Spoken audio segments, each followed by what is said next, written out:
There are some great pictures, and we were talking about this coming over here from rehearsals, of you and Woody at Washington Square Park. They were taken by John Cohen from the New Law City Ramblers. Do you remember those photographs? Oh yeah, Woody had a big beard. Big beard, yep. And I was wearing my cowboy hat. That's right. Cowboy hat. I was going to be a rock rider originally. That's how I got into guitar playing. It was a rodeo clown that inspired me to play the guitar before I met Woody. In 47, I joined the rodeo when I was 15 years old, traveling. That's where I got the name Buck Elliot. Originally I was Buck Elliot, and the name got changed to Jack accidentally on board the schooner Wonderbird in Sausalito. Wonderbird was an 85-foot German-built North Seas pilot schooner that was built in 1889 as a pilot schooner in the North Sea. An American gentleman by the name of Warwick Tompkins was a filmmaker, novelist, and a sailor. Bought the schooner in Germany when she had outlived her serviceable years, and they were building another boat to replace her. He bought her real cheap in 1932. And he sailed her over to the United States with an amateur crew and spent a couple of years rigging her up for Cape Horn in Massachusetts. And young Commodore Tompkins was born there, born on the schooner Wonderbird, and Gloucester, Mass, and they sailed around Cape Horn in 1935. And I read a book about that, and I was very interested. So I got to visit the schooner in 51. Right after I first got together with Woody, I went to California on a trip with a friend who was in the Air Force, and started exploring San Francisco, and got involved with the San Francisco Maritime Museum, and we're in Sausalito, and got on the Wonderbird, and I told him my name was Buck Elliot, and he said, come on over to the ship tonight and have dinner with my mother and I. Well, that was a thrill. So the appointed hour, I walked down to the dock and knocked on the hull. And they came out of the hatch, and young Commodore Tompkins introduced me to his mother, and he said, Mom, this is Jack Elliot. My name was Buck Elliot, but I was too shy to correct him. So I just became Jack automatically. I thought, I'll be Jack for a while. So I've been Jack for about 60 years now. Well, the rambling part is interesting too, because obviously from just these couple of stories, it's clear that you have roamed and rambled much like Woody did, and saw a whole lot of this country and a whole lot more of other countries. But all along, it's certainly, you get the reputation in the 50s, along with Pete Seeger, as someone who was carrying on Woody's tradition, musically speaking. You become the person who kind of caretakes his songs. That was a big responsibility in a way. I didn't think about the responsibility of it, or I might have balked, because I've always been a little bit hesitant to pick up on a big load. But I've always been attracted to big things. Like I like driving semis, and I like working on rigging and steering large sailing vessels and something like that. I'm attracted to it. I don't know why. I like elephants. Not a Republican.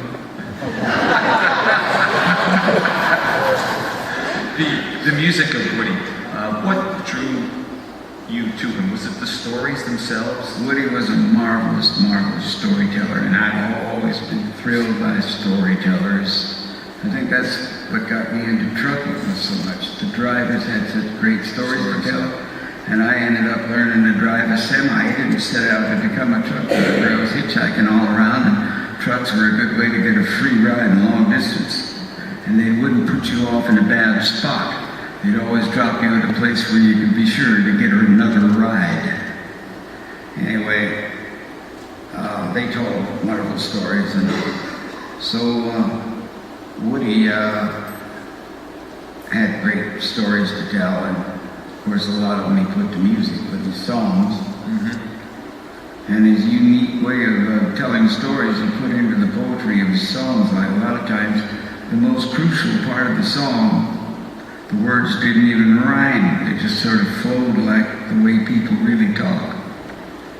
I think that's what Bob was turned on about too, and that affected Bob Dylan's writing style very heavily. Well, speaking of Bob, excuse me, in the early 60s, of course, Bob heads east from Minnesota with the express intent of meeting his idol, his mentor, Woody Guthrie, and he ultimately does. When's the first time you meet Bob? I met Bob the day after I got off the ship coming back from Europe. I've been in Europe for 6 years singing Woody's songs and other folk songs. Just busking around Europe in a kind of a loose and not very well organized manner, but with my first wife, June, who's coming to the show tonight. I heard. We're still friends. And she's remarried, and it's very wonderful. So what did you think of Bob? Bob, I was very impressed when I met Bob. He told me that he had all of my English recordings. I'd recorded about 6 albums in London by that time. And he rattled off the names of the albums. I couldn't even remember all the names. And he told me all the songs that he liked the best. And he said he was a big fan of mine. After an hour at the hospital with Woody, that's about all you could stand to visit Woody, because he was very, very nervous, and it became a tiring thing to be more than an hour trying to carry on a conversation with Woody. He was really losing it. Much as he was aware of what was going on, he had a great problem with his nervous system. That disease that he had affects the motor system in the brain, and his arm would fly up and hit him in the head accidentally, repeatedly, for about a minute or so, and it would happen 2 or 3 times a day, and that was disconcerting to say the least. So Bob and I left Woody and got on a bus, and he took me over to East Orange, which he paid homage to the town of East Orange, New Jersey, because there was some friends over there that used to take Woody to their home every Sunday. So friends and fans of Woody's that loved him, that happened to be in the New York vicinity, they would go out and visit Woody at these people's home, so they didn't have to go to that horrible hospital that he was in. It was kind of like a mental hospital. And that would have been the Gleasons. That was the Gleasons. Who ultimately moved out here to Southern California, I believe, after East Orange. That's right, and I saw Sid Gleason, that's the wife. Yeah. She came to my show, and I was opening for the Elliot brothers in the theater down in Southern California about 12 years ago. And she visited me in the dressing room there. I was very excited to see her after all these many years of not seeing her. She had great stories to tell too. She was originally from Montana and could cook country cooking, cornbread and beans and the plain food that Woody loved, and she would cook all that country cooking for Woody and whatever guests might arrive. Peter Lafarge, Pete Seeger, myself, John Cohen, and John Harold, and Dave Van Ronk. We were regulars going out there visit Woody every Sunday at the Gleason's house. East Orange, New Jersey. That's where he put that line in that song about talking New York, where he says, so long, heading out for western skies. Well, East Orange, New Jersey is about 20 miles from New York City. He says, farewell, New York, howdy, East Orange. It's about an hour on a bus.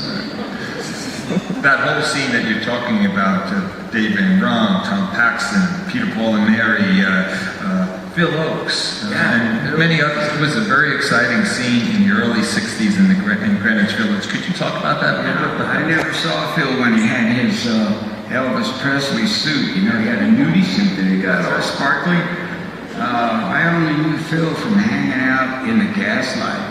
And there was never more than 30 or 40 people in there. The place held 45, and it was very rarely full. I met Johnny Cash in there one day, and he was singing to about 8 people, wasn't on the bill, he just dropped in. Wanted to look the place over, he ended up getting up on stage and singing a song. He was too tall to fit in there, he had to duck his head. There was a drippy pipe that went right across the front of the stage. He had to be careful not to bump his head on that. So, after the 60s, you're still rambling, and you get to go on one of the most famous tours of the 1970s, the Rolling Thunder Review. We were talking about the famous picture of you on the Rolling Thunder Review as well earlier. The news picture, which when you were new. Oh, you saw that? Yeah, I saw that one. Where is that? I saw it in the bookstore. I didn't even know about it.